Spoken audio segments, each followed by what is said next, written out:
ಅಪ್ಪ ಹೇಳ್ತಾರೆ, ನಿಂಗೆ ಫೈನಾನ್ಸ್ಗಳು ಬೇಕಾ, ಹಣಕಾಸುಗಳು ಬೇಕಾ, ನಿನಗೇನು ಕೊರತೆನೇ ಇರಬಾರ್ದಾ? ಅಪ್ಪ ಹೇಳ್ತಾರೆ, ನಿನ್ನ ಕರ್ತನಾದ ದೇವರನ್ನ ನಿನ್ನ ಪೂರ್ಣ ಹೃದಯದಿಂದಲೂ, ಪೂರ್ಣ ಮನದಿಂದಲೂ, ಪೂರ್ಣ ಪ್ರಾಣದಿಂದಲೂ ಪ್ರೀತಿಸಬೇಕು. ಮತ್ತೇನು ಹೇಳ್ತಾರೆ?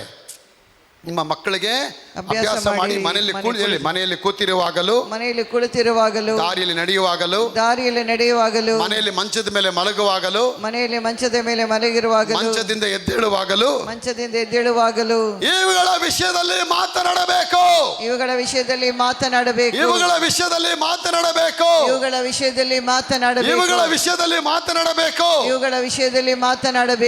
ಮಾತಾಡ್ತಿದ್ದೀರಾ? ಇವುಗಳ ವಿಷಯದಲ್ಲಿ ಮನೇಲಿ ಕೂತ್ಕೊಂಡಾಗ ಅಮ್ಮ ಅಪ್ಪ ಎಲ್ಲ ಕೂತ್ಕೊಂಡು, ನೋಡೆ ಆ ಕೆಂಪು ಸಂಬಂಧ ಎಷ್ಟು ಚೆನ್ನಾಗಿ ದೇವ್ರು ಬಿಡಿಸಿರ್ಬೇಕು, ಆ ಏಸಪ್ಪ ಎಷ್ಟು ದೊಡ್ಡವರಲ್ವಾ, ಆ ಶಿಲ್ಬೆಲ್ ದೇವ್ರು ಎಷ್ಟೆಲ್ಲ ಕೆಲಸ ಮಾಡಿದ್ದಾರೆ, ಇದನ್ನು ನೀನು ಕೂತ್ಕೊಂಡು ನಿನ್ನ ಹೆಂಡತಿ ಮಕ್ಕಳ ಜೊತೆ ಕೂತ್ಕೊಂಡು ಮೊಮ್ಮಕ್ಕಳ ಜೊತೆ ಕೂತ್ಕೊಂಡು ಮಾತಾಡೋದಕ್ಕೆ ಕಲಿಬೇಕು.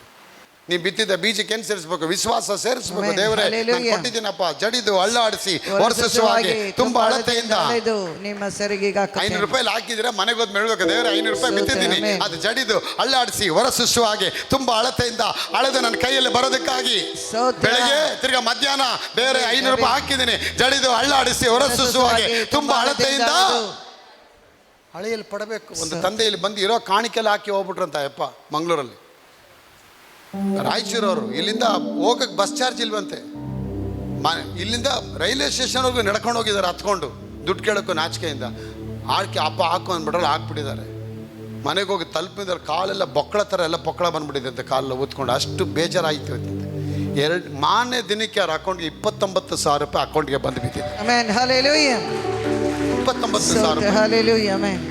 ದೇವನಿಗೆ ಸನ್ಮಾನ ಮಾಡಬೇಕಾದ ಸನ್ಮಾನ ಯಾವತ್ತೂ ತಿರಸ್ಕಾರ ದೇವರು ಮಾಡೋದಿಲ್ಲ. 5 ರೊಟ್ಟಿ ಕೊಟ್ಟಾಗ ಹೋಗಲ್ಲ, 5 ರೊಟ್ಟಿಲಿ ಏನೋ ಮಾಡೋಕ್ಕಾಗತ್ತೆ ಅಂತ ದೇವರು ತಿರಸ್ಕಾರ ಮಾಡಲಿಲ್ಲ.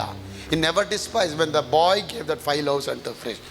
In spite, he took that bread and broke it and blessed it and gave back to the apostles. ಅದನ್ನು ಮುರಿಯಲ್ಪಡಬೇಕಾದ್ರೆ ಸಾವಿರ 60, 70 ಮಲ್ಲೇಶ್ವರ 80,000 ಜನಗಳು ಊಟ ಮಾಡಿ ಮತ್ತೆ 12 ರೊಟ್ಟಿ 12 ಬುಟ್ಟಿಗಳಲ್ಲಿ ಆ ರೊಟ್ಟಿ ಮಿಗುವಾಗೆ ದೇವರು ಮಾಡಬಹುದು. ಕಾರಣ ಯಾಕೆ? ದೇವರ ಆಶೀರ್ವಾದ ಭಾಗ್ಯದಾಯಕವಾದದ್ದು. The blessing of the Lord will make you rich.